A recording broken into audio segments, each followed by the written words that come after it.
할렐루야, 반갑습니다. 오늘은 하나님의 은혜 가운데서 우리에게 부어주시는 큰 은혜가 이 저녁, 이 예배 가운데서 함께 나타나기를 소망합니다. 자, 오늘의 이 본문의 그 말씀은요, 요한복음 10장 10절부터 18절의 그 말씀을 가지고 오늘 살아있는 삶이라고 하는 은혜를 좀 나누도록 하겠습니다. 바로 이 살아있는 삶은요, 그 생명에서 흘러나오는, 자, 십자가에서 흘러나오는 그런 생명입니다. 자, 먼저 우리가 요한복음 10장 10절부터 18절의 그 말씀을 봉독하겠습니다. 도둑이 오는 것은 도둑질하고 죽이고 멸망시키려는 것뿐이요, 내가 온 것은 양으로 생명을 얻게 하고 더 풍성히 얻게 하려 하는 것이라. 나는 선한 목자라. 선한 목자는 양들을 위하여 목숨을 버리거니와 사꾼은 목자가 아니요 양도 제 양이 아니라. 이리가 오는 것을 보면 양을 버리고 달아나나니 이리가 양을 물어가고 또 해치느니라. 달아나는 것은 그가 사꾼인 까닭에 양을 돌보지 아니함이라. 나는 선한 목자라. 나는 내 양을 알고 양도 나를 아는 것이 아버지께서 나를 아시고 내가 아버지를 아는 것 같으니 나는 양을 위하여 목숨을 버리노라. 또 이 우리에 들지 아니한 다른 양들이 내게 있어 내가 인도하여야 할 터이니 그들도 내 음성을 듣고 한 무리가 되어 한 목자에게 있으리라. 내가 내 목숨을 버리는 것은 그것을 내가 다시 얻기 위함이니 이로 말미암아 아버지께서 나를 사랑하시느니라. 이를 내게서 빼앗는 자가 있는 것이 아니라 내가 스스로 버리노라. 내가 나를 버릴 권세도 있고 다시 얻을 권세도 있으니 이 계명은 내 아버지에게서 받아노라 하시느니라. 아멘. 기도하겠습니다. 살아 역사하시는 하나님 아버지, 오늘 이 저녁 그 예배 가운데서 우리 하나님께서 말씀으로 역사하여 주시고 성령님께서 역사하여 주셔서 오늘 이 가운데 살아 역사하신 하나님을 만나는, 예수님을 만나는 그러한 기쁨에 하나님 예배가 되게 하시고, 단 우리를 묶고 있었던 그 어둠의 그 문제들도 다 이 시간 말씀을 통해서 다 해결되는 귀한 은혜가 주어지기를 소망합니다. 성령님, 부족한 종의 입술을 역사해 주옵소서. 감사하고 거룩하신 예수님의 이름으로 기도합니다. 아멘. 할렐루야, 반갑습니다. 자, 오늘 우리가 나눌 그 말씀은요, 풍성한 생명은 고난이 없는 삶이나 많이 소유한 삶이 아니라고 하는 것들을 우리 말씀을 좀 나누려고 합니다. 그래서 예수님은 나를 알고 또 내 이름을 불러주시는 그런 분이시죠. 바로 그런 분이 바로 선한 목자, 바로 그분이 예수님입니다. 우리는 그분과 함께하는 그 삶을 살아가는 그 기쁨이 우리에게 있는 겁니다. 자, 찬송가 250장 우리 함께 찬양하겠습니다. 구주의 십자가 보혈로 죄 씻음 받기를 원하네. 내 죄를 씻으신 주 이름 찬송합시다. 찬송합시다. 찬송합시다. 내 죄를 씻으신 주 이름 찬송합시다. 죄악을 속하여 주신 주 내 속에 들어와 계시네. 십자가 앞에서 주 이름 찬송합시다. 할렐루야. 찬송합시다. 찬송합시다. 내 죄를 씻으신 주 이름 찬송합시다. 주 앞에 흐르는 생명수 날 씻어 정하게 하시네. 내 기쁜 정성을 다하여 찬송합시다. 할렐루야 찬송합시다.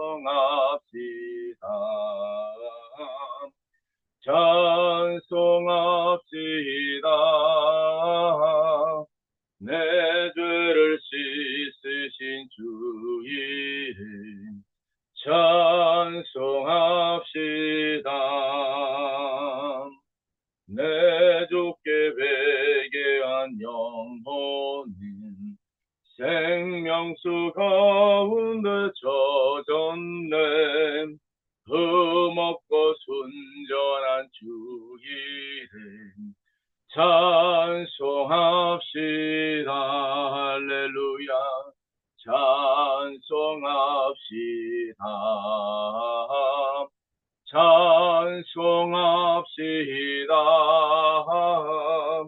내 죄를 씻으신 주 이름 찬송합시다. 할렐루야. 오늘 이 시간 하나님께서 우리에게 주시는 귀한 말씀들이요.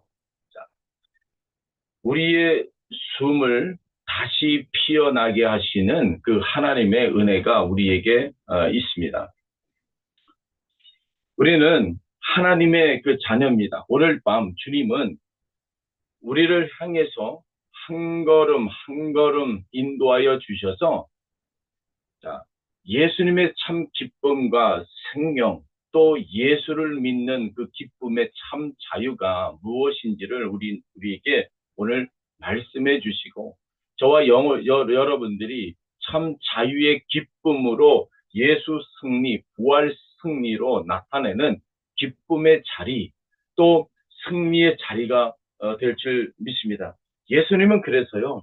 오늘 우리에게 때로는 우리가 살아가고 있는 가운데서 우리가 기쁨을 회복하지 못하고 또 예배 가운데서도 참 기쁨을 피워내지 못했었던 때로는 지쳐있고 눌려있고 또 나태해져 있었던 우리를 향해서 예수를 만나고 또 예수 앞에 나와서 기도하는 우리를 향해서 이렇게 말씀하고 있습니다. 나는 너에게 생명의 기쁨을 너에게 주었다. 그렇죠? 그리고 그 기쁨 가운데서 너는 내 사랑하는 아들이다. 그렇기 때문에 나는 내 양을 위해서 나는 스스로 내 목숨을 버린다라고 얘기하고 있습니다.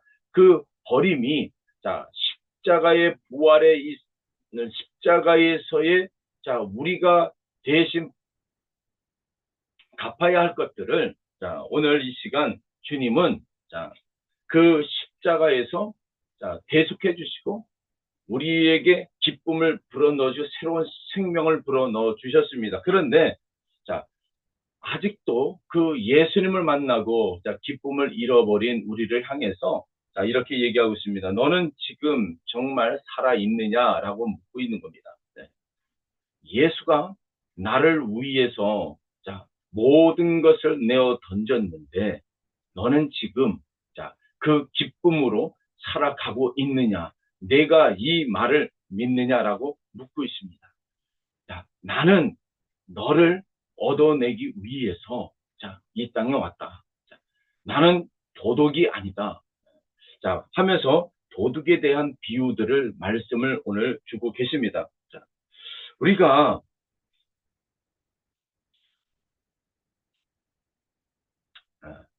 숨을 쉬고 밥을 먹고 일을 하고 예배당 안에서 앉아 있다고 해서 마음과 그 영혼이 살아 있는 것이 아닙니다.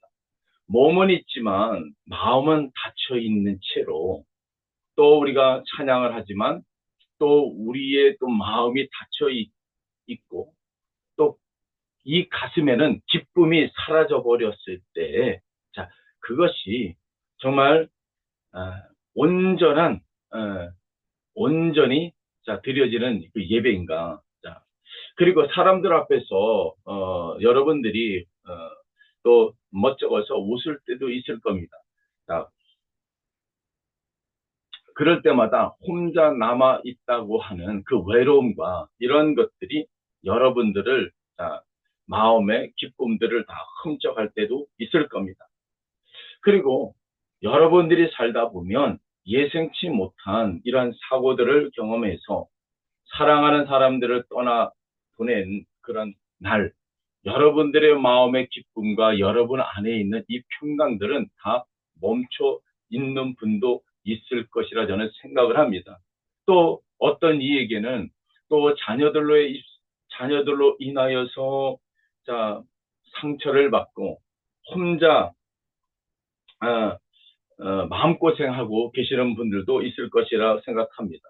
자, 여러분들의 기쁨을 앗아가는 그 조건들에게는 상당히 많은 것들이 있죠. 사업의 실패라든가, 그리고 교회에서의 받은 그 실망과 그 상처들, 그리고 그런 것으로 인해서 예수님과 거리를 멀리하고 사는 분들이 있을 것이라 생각합니다. 그럴 때마다 여러분 자신이 어느 날 문득 거울을 보면서 이렇게 물을 수도 있을지도 모릅니다. 나는 살아있는 것인가? 아니면 그저 하루하루를 버티고 있는 것이란가라고 하는 그 낙담, 여러분 경험해 보셨죠? 이럴 때 주님은 이렇게 말씀하십니다. 도둑이 오는 것은 도둑질하고 죽이고 멸망시키려는 것뿐이요. 내가 온 것은 양으로 생명을 얻게 하고 더 풍성히 여기게 하려 하는 것이다. 라고 요한복음 10장 10절은 말씀하고 있습니다. 예수님은요, 오늘 우리에게 더 힘내라고 말씀하기 이전에 내가 온 것은 이라고 말하고 있습니다. 내가 온 것, 그 이유를 말하고 있습니다. 내가 온 것은 내가 이미 왔다라고 확실하게 우리에게 말씀하고 있는 거잖아요. 바로 이 말씀이 뭐냐면 나는 생명을 주러 왔다라고 말씀하고 있는 겁니다. 우리가 스스로 생명을 만들어낼 수가 없습니다. 우리는 만들어내는 것이 아니라 생명이신 그 예수님이 죽어가는 우리를 향해서 찾아오셨다라고 오늘 본문은 말씀하고 있는 겁니다. 오늘 이 저녁에 내가 체면으로 누군가에게 보이기 위해서 이 자리에 있는 것이 아니라 내 삶이 누군가를 향해 있는가를, 그리고 나는 누구의 음성을 듣고 살아가고 누구의 손에 내 삶을 맡기며 살아가야 하는가를 성령님이 여러분의 마음을 터치해 주시고 여러분의 마음을 움직여 주시고 여러분이 잃어버렸었던 예전의 기쁨들을 새롭게 회복하게 하게 해 주실 것이라 저는 믿습니다. 저는 오늘 여러분에게 이 자리에 온 것은, 이 자리에서 말씀을 쓰고 이 카메라 앞에 쓴 것은요, 제가 단순히 유명한 이 설교자가 아니라 또 유명해지고 싶어서가 절대 아닙니다. 오늘 이 시간 누군가는 이 말씀을 통해서 분명히 살아날 분이 있을 것이라 저는 생각을 합니다. 그리고 이 말씀을 통해서 잃어버렸던 정말 첫사랑들, 잃어버렸던 믿음의 이 신앙들을 다시 회복해지는 그런 은혜가 있을 것이라고 저는 정말 한 사람 한 사람을 살리는 마음으로 이 자리에 섰습니다.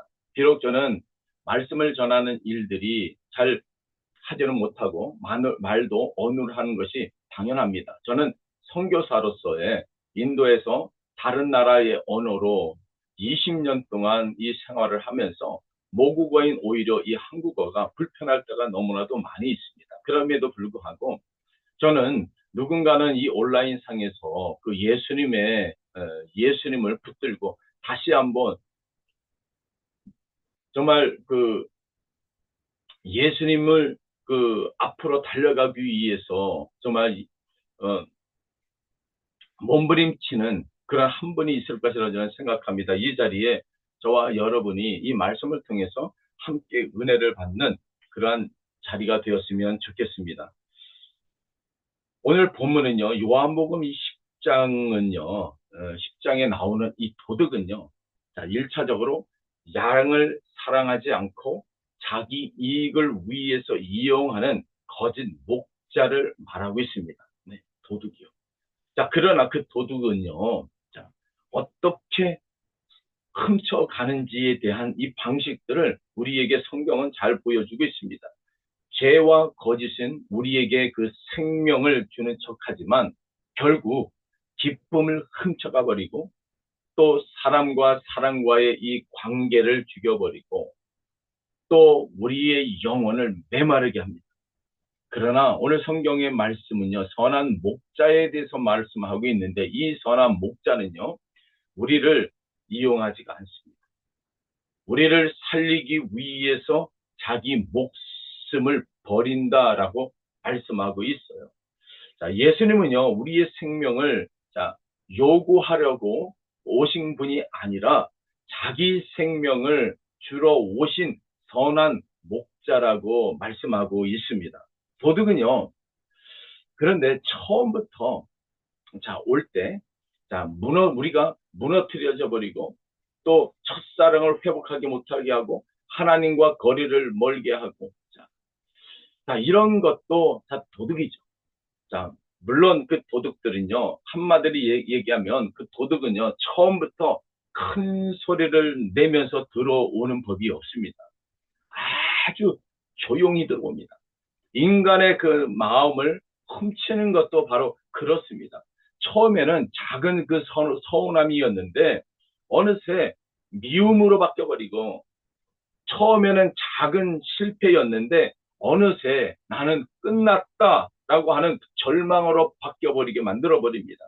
사람의 그 한마디가 또 때로는 비수같이 꽂혀서 마음에 그 박혀버려서 수십 년 동안 사람과의 관계를 끊어버리게 만들어버리고 자신을 정죄하면서 살아가게 만들어버립니다. 바로 이것처럼 도둑은요, 우리의 그 물건만을 훔치는 것이 아니라 기도하고 싶었던 내 마음도 훔치고 누군가 다시 믿을 그 용기까지도 다 훔쳐버리고 만다는 겁니다. 누군가에게 내 뜻과 상관없이 그 가정을 축복하고 싶었던 내 안에 있었던 이 따스함까지도 다 훔쳐버리게 만든다는 겁니다. 그리고 교회를 섬겼던 그 첫사랑을 또 다 훔쳐가 버리고 하나님께서 주신 그 사명을 마지막에는 나는 너무 늦었다라고 하는 것은 나는 이제 하나님 앞에 설 수 없는 자야 라고 하는 그 말로 덮어버리게 만드는 것이 바로 이 도둑인 것입니다. 여러분에게도 빼앗긴 것이 있습니까? 예전에는 말씀을 들으면 가슴이 뛰고 지금 아무 감각이 없는 상태. 예전에는 사람을 품었는데 이제는 누군가 내 곁에 오는 것조차가 불편해지고 두려워지는 거. 예전에는 내일이 기다려졌는데 이제는 아침이 오는 것조차도 이제는 버겁고 두려워지는 것들. 주님은 오늘 여러분에게 이 말씀을 통해서 책망하려 하는 것이 아니라 주님은 빼앗긴 것을 되찾아 주려고 묻고 있는 겁니다. 내 딸아, 내 아들아, 내 기쁨은 이제 누가 훔쳐갔느냐? 내 아들아, 내 믿음이 언제부터 이렇게 지쳐있느냐? 너는 왜 혼자 견디며 아무도 모르게 울고 있느냐? 성도 여러분, 상처가 있는데도 아무렇지도 않은 척하는 것은 믿음이 아닌 겁니다. 믿음이 무너졌는데도 괜찮다고 자신을 속이는 것이 승리가 아닌 겁니다. 참된 믿음은요, 아픔을 부정하는 것이 아니라 그 아픔을 정직하게 인정하고 그 상처보다 크신 하나님을 붙드는 것이죠. 눈물이 나면 울어도 됩니다. 힘들면 힘들다고 고백해도 됩니다. 그러나 그 자리에 주님을 놓지 않는 것, 그것이 믿음이고 참 승리인 겁니다. 성도 여러분, 겟세마네 이 동산에서 그 예수님의 한번 보십시오. 십자가 앞에 달릴 그 순간에 예수님은 제자들에게 내 마음이 매우 고민하여 죽게 되었으니라고 말씀하셨습니다. 예수님은요, 괴롭지 않은 척 하지 않으셨고, 그리고 슬픈 척 하지도 않으셨습니다. 땅이 핏방울처럼 떨어질 만큼 간절히 기도하셨어요. 아버지여, 만일 아버지의 뜻이거든 이 잔을 내게서 옮기지 마옵소서라고 하면서 자신의 고통을 하나님 앞에 아뢰었습니다. 그러나 예수님의 이 기도는요, 절망으로 끝나지 않았죠. 그러나 내 원대로 마옵시고 아버지의 뜻대로 되기를 원하나이다라고 기도하셨습니다. 이것이 참된 믿음인 겁니다. 아픔을 부정하는 것이 아니라 아픔을 그대로 하나님 앞에 가지고 나가는 것. 눈물을 감추는 것이 아니라 눈물 속에도 아버지의 뜻을 붙드는 것이 바로 그것이 믿음의 승리인 겁니다. 사랑하는 성도 여러분, 상처를 선한 그 목자에게 보여드리는 것이 바로 믿음인 겁니다. 결코 나약하다라고 여러분을 책망할 사람이 아무도 없습니다. 책망하는 것은 오직 사탄인 것뿐입니다. 하나님은 잃어버린 그 자녀, 시리에 빠져 있는 그 자녀, 고통 속에 있는 그 자녀를 사랑하는 내 아들아, 내 딸아라고 하며 그 자녀를 세워주시는 것이죠. 잃어버린 양은요, 자기 힘으로 목자를 찾아오는 것이 아니라 먼저 찾아와 여러분의 문제를 어깨에 메고 가시는 것이죠. 바로 그것이 예수님인 겁니다. 선한 목자이신 예수님, 빼앗긴 제 마음을 되찾아 주십시오라고 이 시간 여러분들이 이 사모하는 마음이 간절히 여러분의 신앙의 고백이 되기를 소망합니다. 제가 숨겨둔 이 상처와 지친 그 영혼을 주님 외면하지 마십시오라고 고백하는, 기도하는 이 자리가 되었으면 좋겠습니다. 여러분, 예수님이 말씀하신 풍성한 그 생명을 세상의 풍요와 혼동해서는 안 됩니다.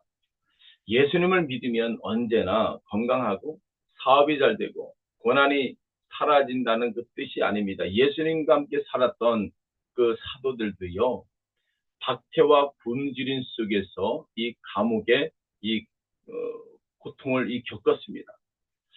풍성한 그 생명이라고 하는 것은, 풍성한 생명은요, 환경의 그 넉넉함과 이 관계의 충만함인 것입니다.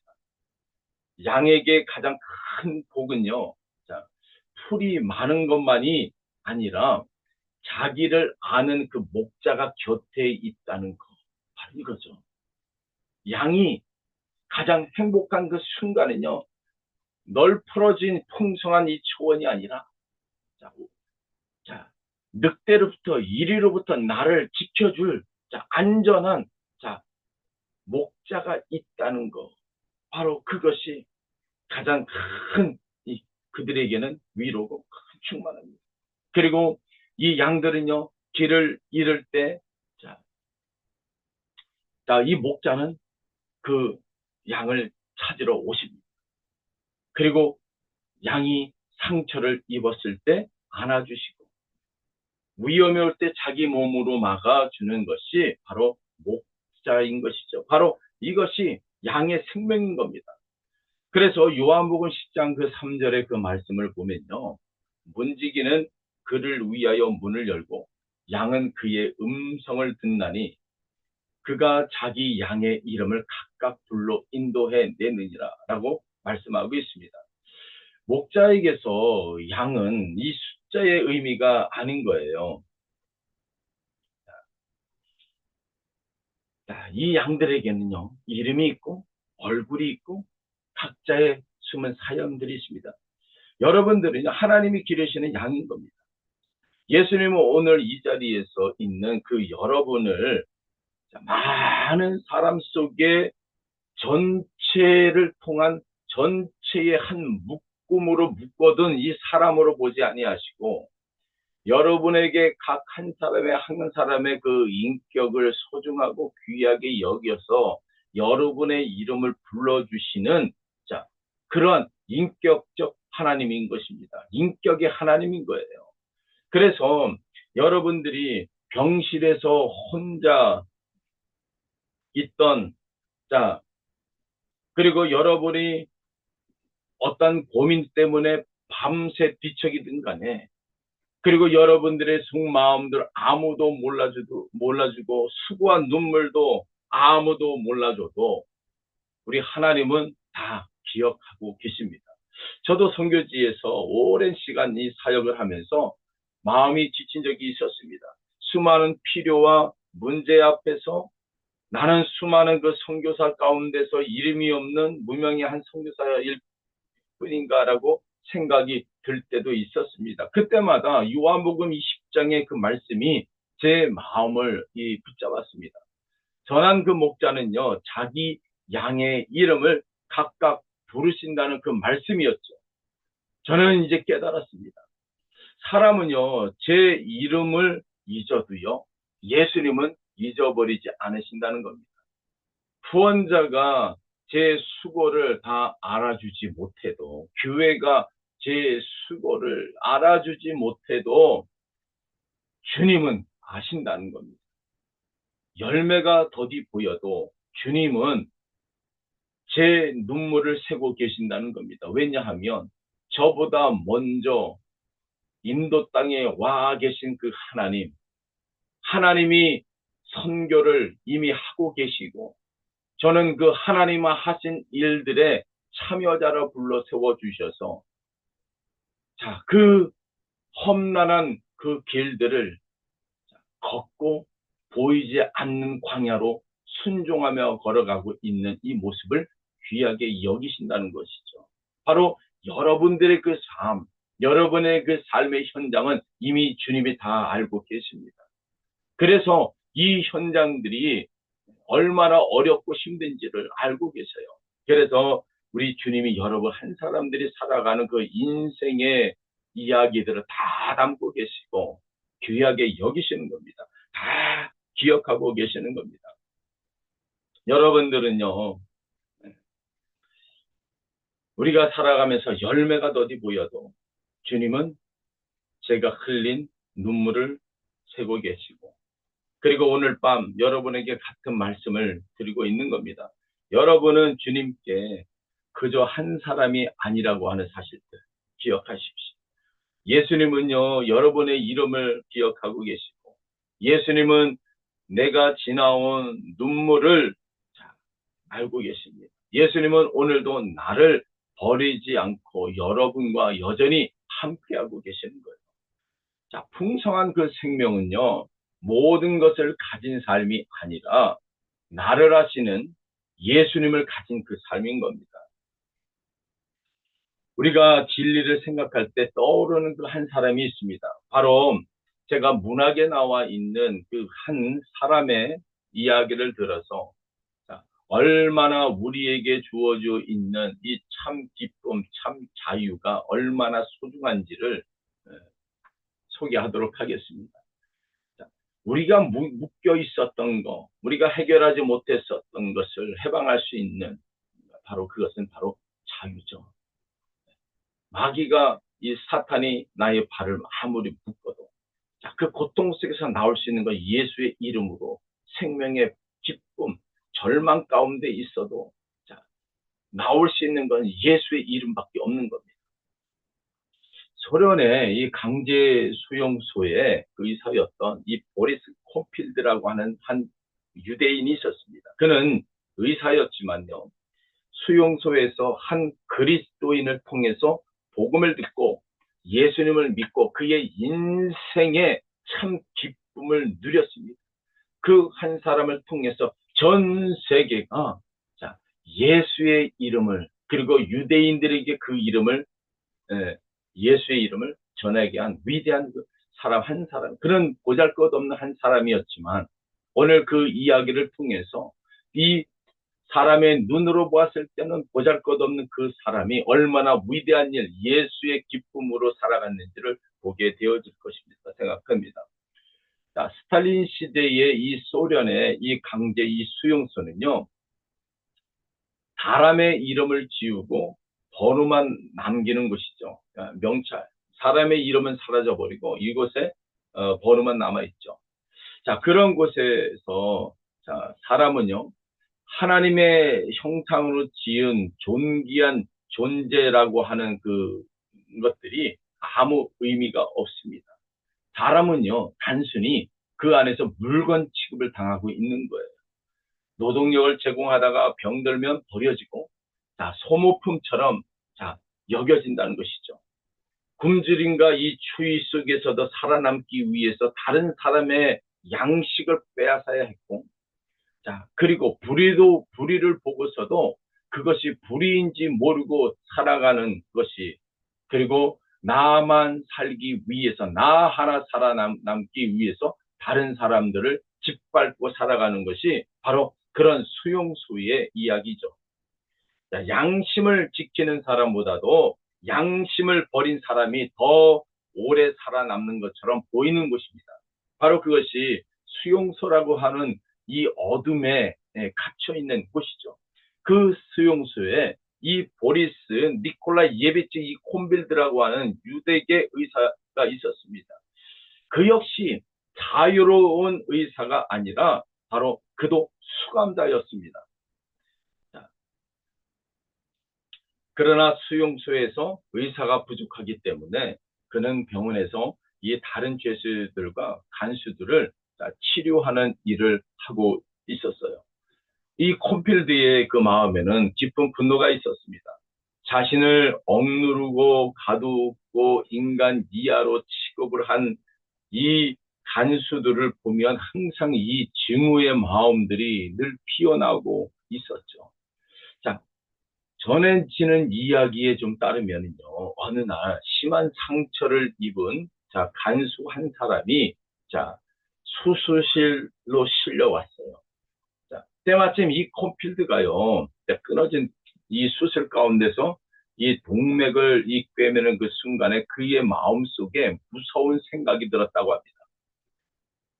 이 혈관을 조금만 잘못 묶어버리면 이 사람은 나중에 피를 흘리며 죽을 것이다. 그런데 아무도 모를 것이다. 라고 하는 것이 그런 무서운 생각들이 스쳐 지나갔다고 합니다.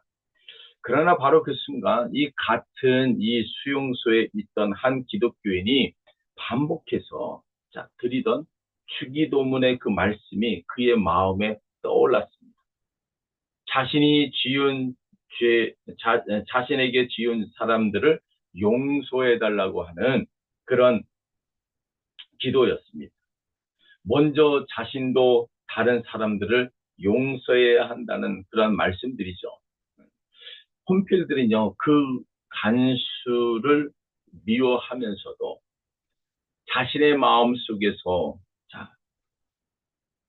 이 간수를 죽이고 싶은 마음이 있었습니다.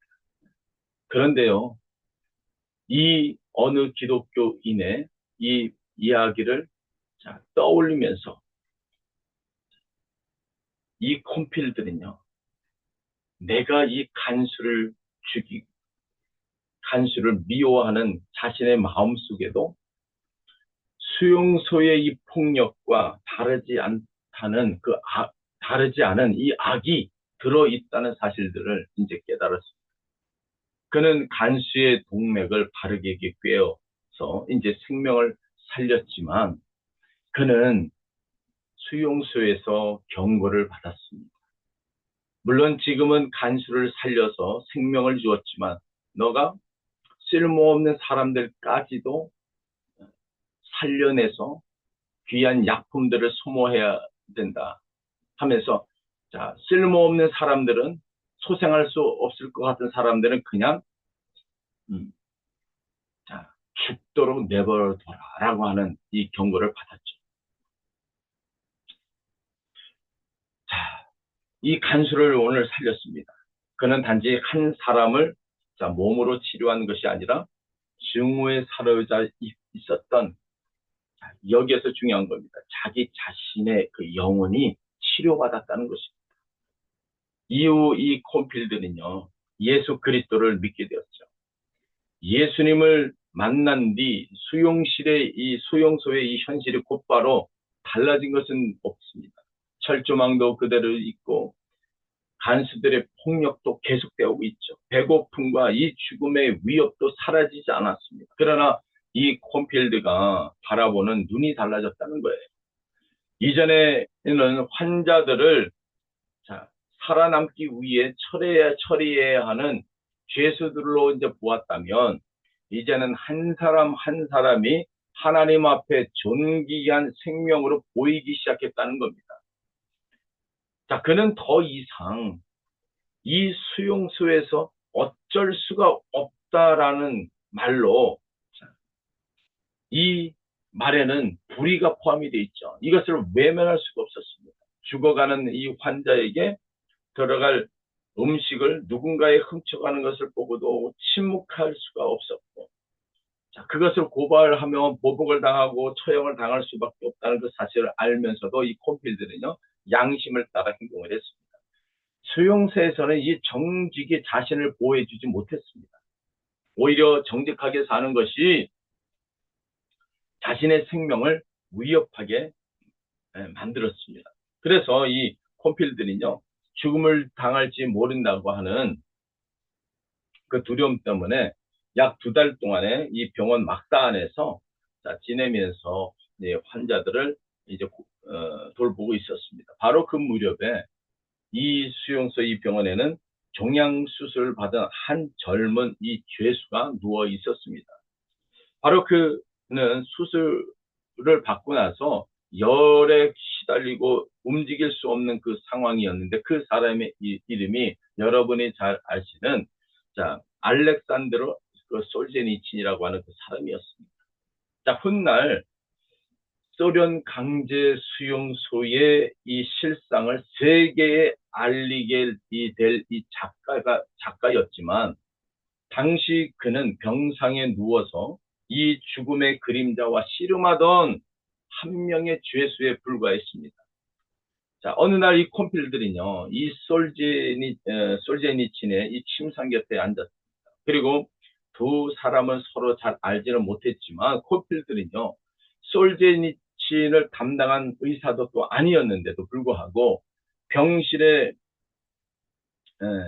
불이 환자의 눈이 아프지 않도록 꺼주는 이 배려도 품고 있었고, 또 다른 사람들은 모두 잠들었지만, 어두운 이 병실 가운데서 두 사람이 이야기까지도 나눌 수 있는 환자와 의사의 이 관계. 그러나 이 콘필드는요, 그날 밤 자신이 살아온 이야기들을 이 솔제니친에게 다 이제 쏟아붓기 시작했습니다. 유대적 배경을 가진 이 자신이 어떻게 기독교인이 되었는지, 또 죄수를 통해서 어떻게 본인이 예수를 믿게 되었는지를, 증오로 가득했었던 자신의 마음이 어떻게 변화되었는지를, 그리고 그 고난 속에서 자신의 그 양심과 삶을 어떻게 다시 바라보게 되었는지를요, 오랫동안 밤새도록 이야기를 했습니다.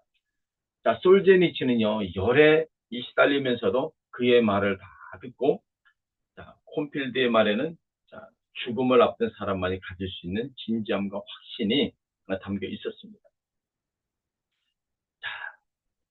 밤이 깊어지자 콘필드는 마지막으로 이런 말을 남겼습니다. 우리가 당하는 고난이 우리가 지금 고발당한 죄와 직접적인 관계가 없을 수가 있습니다. 그러나 자신의 삶을 깊이 돌아보면 고난 앞에서 남을 정죄하기 전에 먼저 자신의 양심을 살펴보아야 한다는 것을 깨달았습니다. 라고 그가 고백을 했죠. 그 말을 마친 이 콘필드는요, 조용히 이 병실을 나가서 이제 잠들었는데, 그런데 그 다음날 아침에 복도에서 사람들의 급한 발소리가 늘어나기 시작했습니다. 누군가 잠들어 있던 이 콘필드의 머리를 붙잡고 망치로 여러 차례 내리쳐서 그는 그 자리에서 직사해 죽었습니다. 전날 밤 이 솔제니친에게 들려진 이 회심의 이야기, 그의 양심의 고백, 그 증언이 마지막 증언이 되고 말았지만, 솔제니친은요, 훗날 그날 밤 이 콘필드가 자신에게 남긴 것이 바로 자신에게 맡겨진 유산과 같다고 회고했습니다. 그는 콘필드의 말을 모든 고난의 원인을 설명하는 보편적인 이 법칙으로 받아들이지는 않았지만, 무고한 이 사람들이 당한 이 고통을 그들의 그 죄 때문이라고 말할 수는 없었기 때문이라고 훗날 그는 고백을 했습니다. 그러나 그는 이제 콘필드의 말을 통해서 증오한 이 진리를 깨달았습니다. 악은 언제나 철조망 밖에 이 독재자와 이 간수들에게 있는 것이 아니라 자기 마음속에도 존재한다는 사실입니다.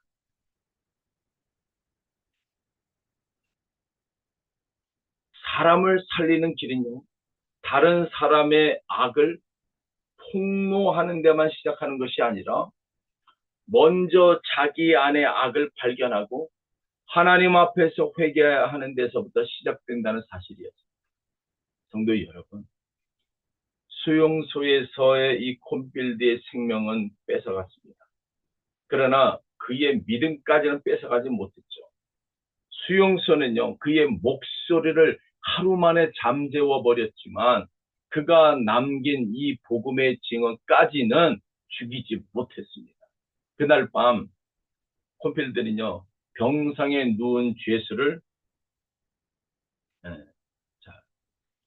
하나로 보지 않고 그는 고통받는 한 사람, 존귀한 하나님이 사랑하시는 한 생명으로 보았기 때문에 그 사람의 마음의 문이 열리고 그 안에 예수님의 자신을 향한 자신에게 은혜를 부어주시고 기쁨을 부어내 주시고 자기가 어떠한 존재인지를 깨닫게 해주시는 것을 그가 발견할 수가 있었던 겁니다.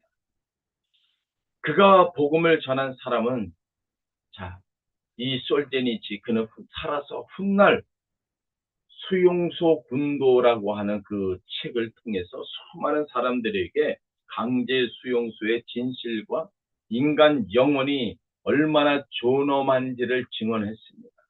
철조망 안에서 한 사람이 다른 한 사람을 존귀하게 되었을 때에 수용소가 지우려 했던 진실과 이 희망이 세상 밖으로 나오게 된 것이죠. 바로 이것이 복음의 능력인 거예요. 복음은요, 언제나 환경을 먼저 바꾸는 것이 아니라 사람을 먼저 바꿉니다. 그리고 복음으로 변화된 이 한 사람은요, 가장 어두운 데서도 다른 사람을 번호로 보는 것이 아니라 생명으로 바라보고 그를 살리는 사람이 되는 것입니다. 여러분, 병든 사람에게 손을 내미는 것은요, 여러분, 그것은 하나님의 씨앗이 자라게 하십니다.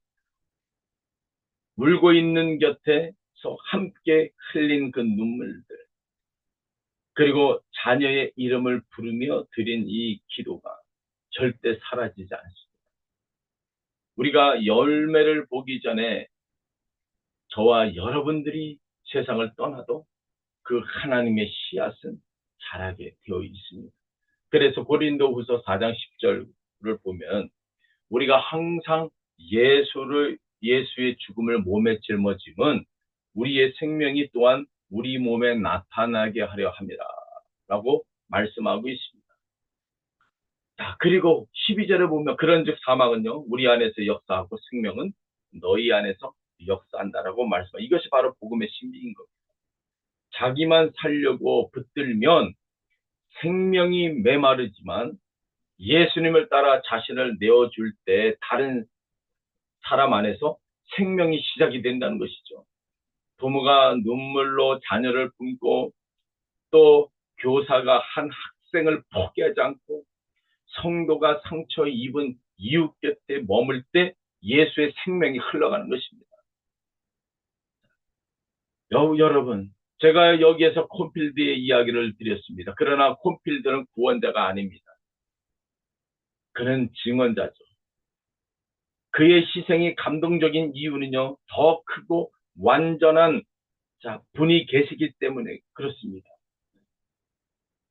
양을 살리기 위해서 자기 목숨을 보내신 선한 목자 예수 그리스도를 이 콘필드는 가리키고 있기 때문에 말하고 있는 것이죠. 주님 오실 때까지 나는 이 길을 가리라.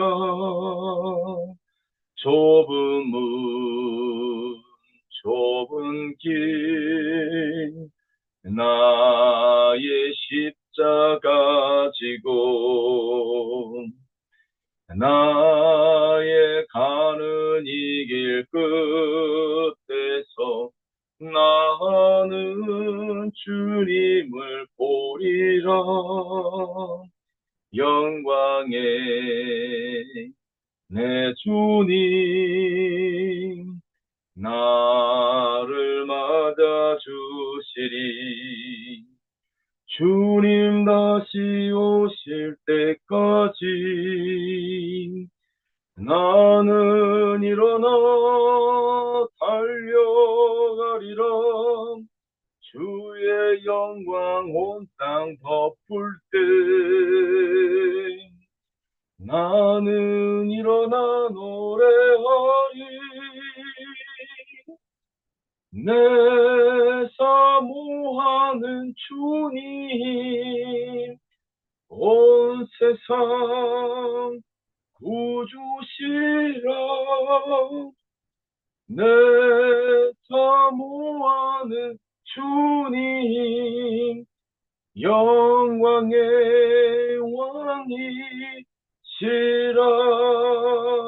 할렐루야. 예수님의 그 생명은요, 사람이 피하는 자리로 흘러 들어가야 합니다.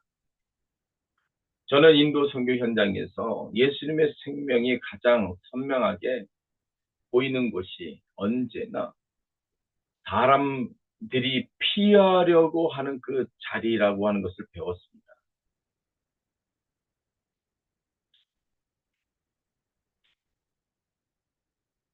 여러분, 사역 현장에서 만났던 이 한센병, 이 한 분을 제가 소개한다면,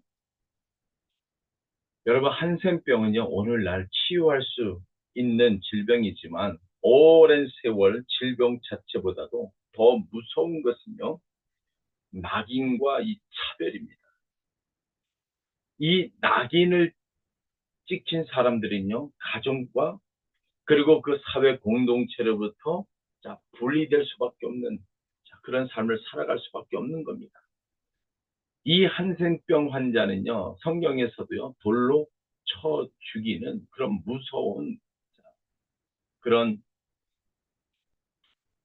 대우를 받을 수밖에 없고, 또 성문 밖에서 살아갈 수가 없고, 성문 밖에서 살아갈 수밖에 없는 이 분리된 배제의 자리에 살아가는 무서운 병이었죠. 어느 그 한센인 이 환자촌에 저는 젊은 의사 그 한 사람이 프라카시를 만났어요. 그는 이제 도시에 이제 좋은 병원에서 안정된 그 삶을 살 수가 있었지만 예수님을 인격적으로 그가 만난 뒤에 그는요, 사람들이 그 외면하는 이 한센촌, 이 한센인 이 정착촌으로 이제 들어가서 그가 이제 사역을 시작했습니다. 그곳에는요, 오랫동안 가족과 이 사회로부터 떨어져 살아온 한 노인이 있었습니다. 이제 뿌라카시는요, 매일 그의 그 상처를 씻고 그리고 약을 발라 주었어요.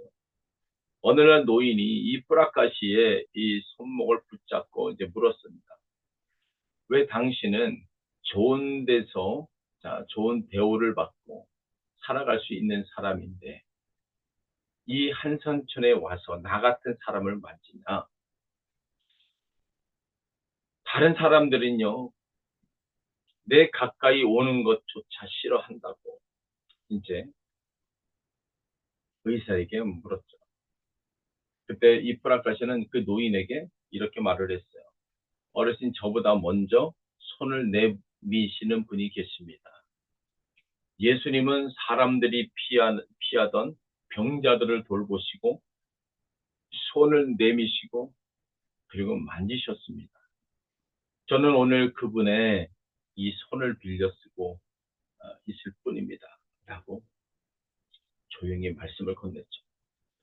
그 말을 들은 그 노인은요, 할 말을 잊고 곰곰이 하늘을 쳐다보기 시작했습니다. 그리고 그의 눈가에서는요, 눈물이 흐르기 시작했죠. 아파서 우는 것이 아니었어요. 오랫동안 아무도 자기를 사람처럼 만져주지 않았던 그 외로움이 한 손길 앞에서 무너진 것이죠. 그는 나는 가족에게 버림을 받은 날 이미 죽은 자처럼 살았다라고 고백을 했습니다. 그 정착촌에는 질병으로 얼굴에 흔적이 남아 다른 아이들에게 외면을 받던 또 한 명의 어린 소녀 그 라니도 있었습니다. 어느 날 그 라니가 프라카시 의사 선생님에게 이제 물었습니다. 선생님, 하나님은 제 얼굴을 보시면 무서워하시나요? 자, 프라카시는 라니의 눈을 바라보며, 라니야, 예수님은 십자가에서 사람들에게 침뱉음을 당하시고 가시에 찔리시고 옷이 다 벗겨지시고 그리고 창에 찔리셨다. 사람들이 고개를 돌릴 만큼 상하신 그 얼굴로 너를 바라보고 계셔. 예수님은 내 얼굴을 무서워하지 않으시고 그분은 너를 사랑하신다라고 뭉개져 있는 어린 아이의 그 마음에 예수님의 마음이 들어가기 시작했습니다. 성도 여러분, 라니의 얼굴이 갑자기 얼굴이 밝아지기 시작했습니다. 자신이 혐오의 대상이 아니라 하나님의 딸이라고 하는 그 사실, 사랑받는 딸이라고 하는 사실, 그 마음이 들어오자 오랫동안 굳어 있었던 그 얼굴에 미소가 피어난 것이죠. 사람을 다시 살리는 것은요, 때로는 거창한 기적이 아니라 이름을 불러주는 거, 피하지 않는 거, 곁에 함께 해주는 거, 상처난 몸에 손을 내미는 것이죠. 하나님은 너를 사랑하신다는 거, 진실하게 말해주는 것이죠. 그때 예수님의 풍성한 그 생명이 사람과 사람 사이로 흘러 들어가는 겁니다. 여러분, 부흥은요, 우리가 높아지고 우리를 드러내려고 하는 일이 아닌 겁니다. 예수님을 따라서 사람들이 피하는 자리로 내려가는 것이 바로 부흥인 거예요. 여러분, 예수를 믿고도요, 그 기쁨이 건물 안에만 갇혀 있다면 그 건물은 죽은 무덤인 겁니다. 그러나 여러분이 갖고 있는 이 예수님을 만난 그 기쁨이 교회의 문을 열고 세상을 향해서 나갈 때 세상 사람들이 피하려고 아무도 앉지 않는 그 자리로 여러분들이 들어갈 때 바로 그것이 부흥인 겁니다. 단순히 숫자적으로 사람들이 꽉 채워서 짜여져 있는 이 프로그램으로 화려한 이 조명을 가지고 노래하는 것이 부흥이 아닙니다.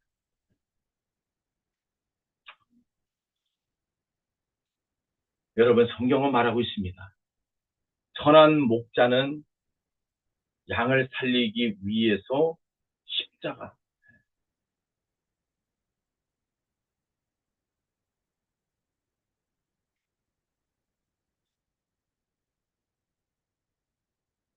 그래서 자기 목숨을 내어주셨다고 말하고 있습니다.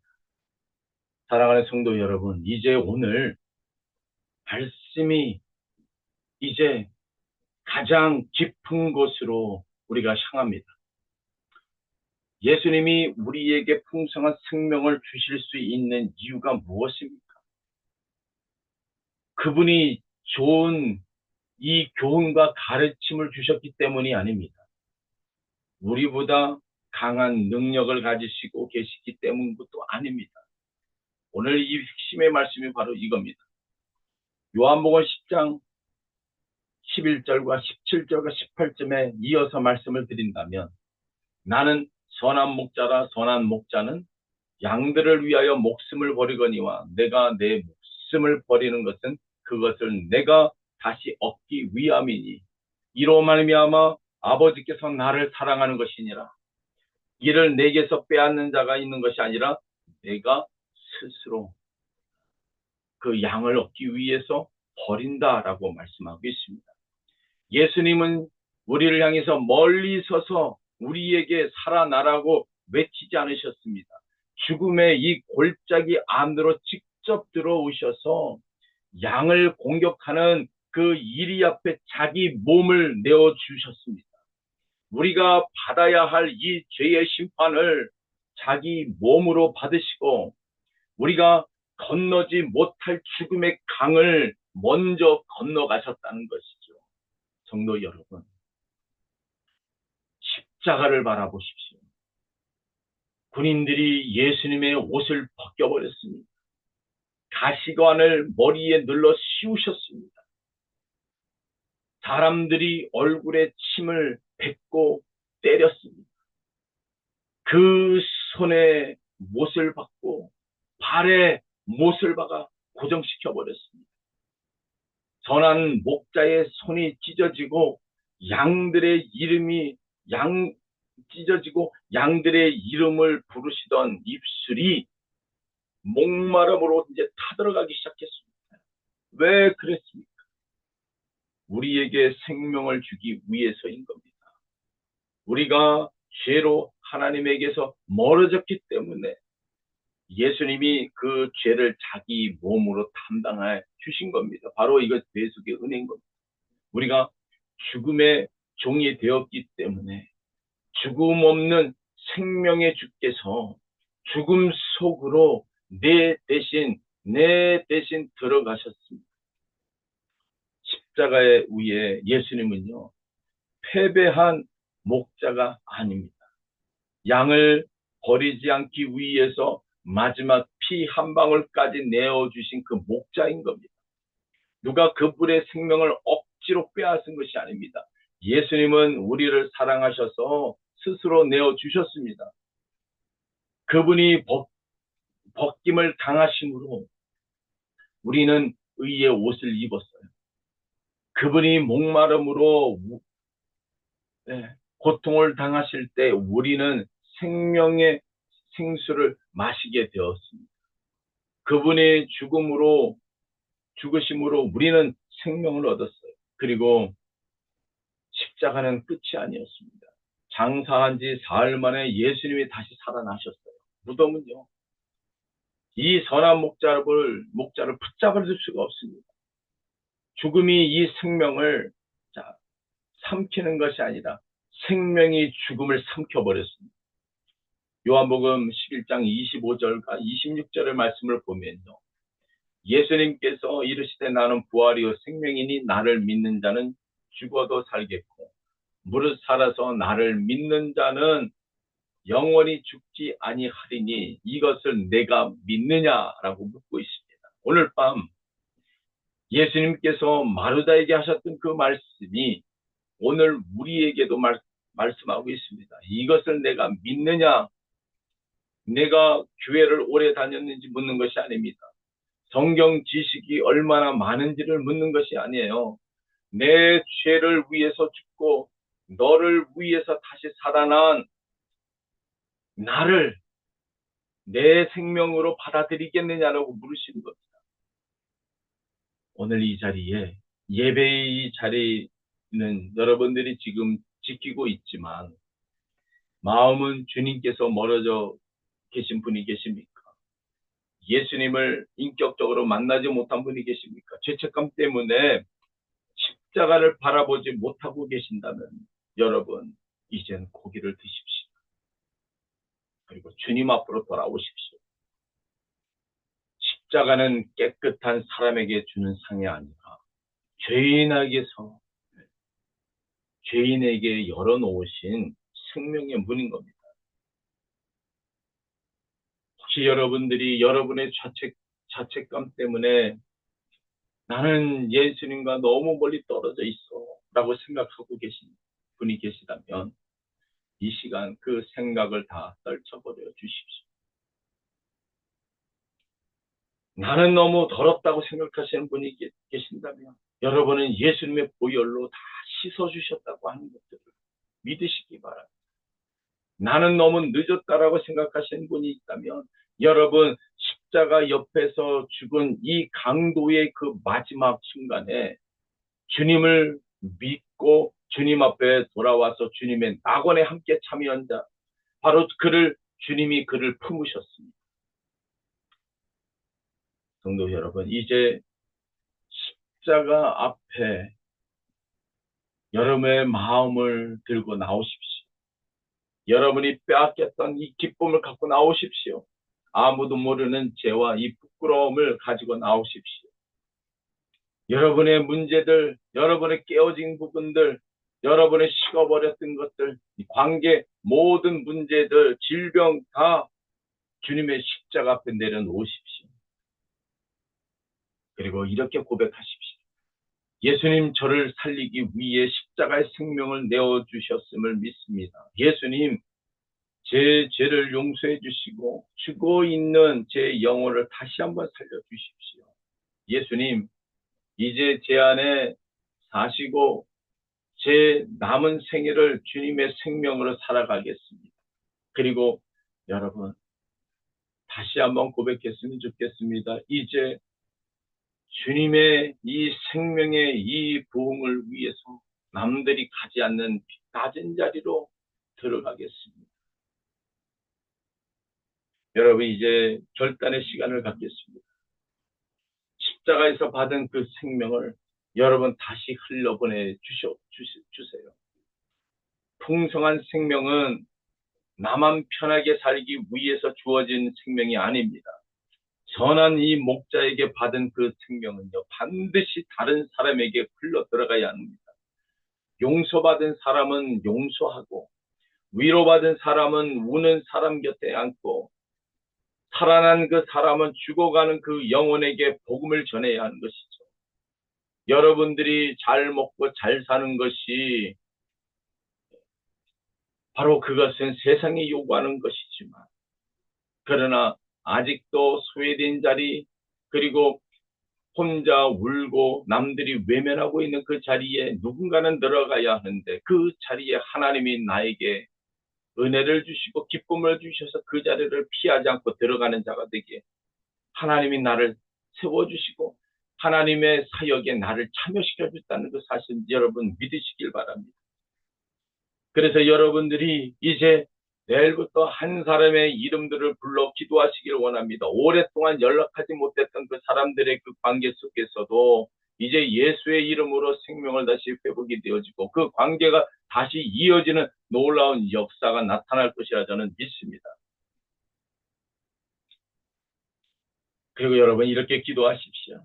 주님, 제가 많은 사람들에게 생명의 통로가 되게 해주십시오. 제 입술로 상처를 더 이상 말하지 않게 하시고 제 손으로 사람들을 붙들게 하시고 제 삶을 통해서 예수의 십자가가 보이게 하여 주옵소서. 교회도 마찬가지입니다. 살아있는 이 교회는요, 프로그램이 많은 이 교회만을 뜻하지 않습니다. 예수님의 생명이 사람과 사람 사이를 흐르는 교회입니다. 이것이 바로 The Bridge of Church. 교회의 가교라고 말하고 있습니다. 교회는 예수님을 말하고 있습니다. 예수님의 이 브릿지의 역할을 자, 우리에게 놓는 겁니다. 상처 입은 사람이 보고도 숨지 않는 사람이 되게 하시고, 죄인들이 회개하고 다시 돌아올 수 있도록 나를 사용하여 주옵소서. 가난한 사람과 외로운 사람이 가족을 만나는 우리 교회가 되게 해 주시옵소서라고 여러분 기도하십시오. 부흥은 사람들이 우리를 보고 놀라는 일이 아니라 우리 안에 흐르는 그 생명을 보고 십자가의 예수께 돌아오는 일입니다. 여러분 이 시간 함께 통성으로 기도하겠습니다. 생명의 주님, 오늘 밤 우리가 숨을 쉬고 있지만 마음은 오래전에 지쳐버린 영혼들을 찾아가게 하여 주시니 감사합니다. 오늘 우리가 한 영혼 한 영혼들을 주님 앞에 돌리게 하여 주옵시고, 하나님의 영이 우리에게 임하여 주신 것을 감사합니다. 하나님 이 시간 예수의 생명 기쁨이 우리의 삶을 통해서 흐리게 하여 주옵소서. 감사하고 예수님의 이름으로 기도합니다. 아멘.